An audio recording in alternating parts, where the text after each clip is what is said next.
Masyado!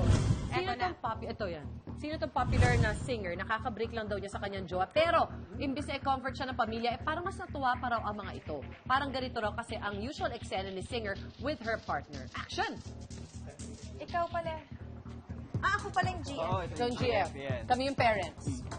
Babe, thank you talaga dun sa gift mo sa amin ni Mommy, ha? Oo naman, basta para sa'yo, babe. Oh, ay, by the way, meron nga pala akong party na attend next week. Kaso wala kasi akong masuot. Ganun ba? Sige, ako na bahala dun. Ay, sige. Thanks, babe, ha? Thank you. Okay. Bakit? Halika nga rito. Nak, parang sobrang naman ata yung girlfriend mo. Pati ba naman damit niya pang party? Ikaw pa rin? Dyan mo nalang binubuhos lahat ng ipon mo, binubuhos mo dyan. Okay lang po, kaya ko naman. Kaya ko pa naman. Tsaka may rehearsal ka pa, tsaka taping. Baka mamaya, pabayaan mo yung career mo. Absent na lang po muna ako. Saka alis pa kami ng babe ko eh. And cut! Absent sa rehearsal. Oo nga.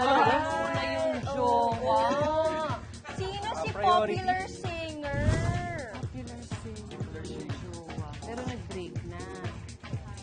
Ano yun? Sino yun? Sumanggit.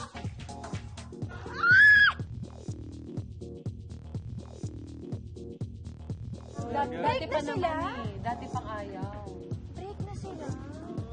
Galing lang sila sa ano, Tsaka medyo nagtagal sila. Oo. Ilang taon din yun.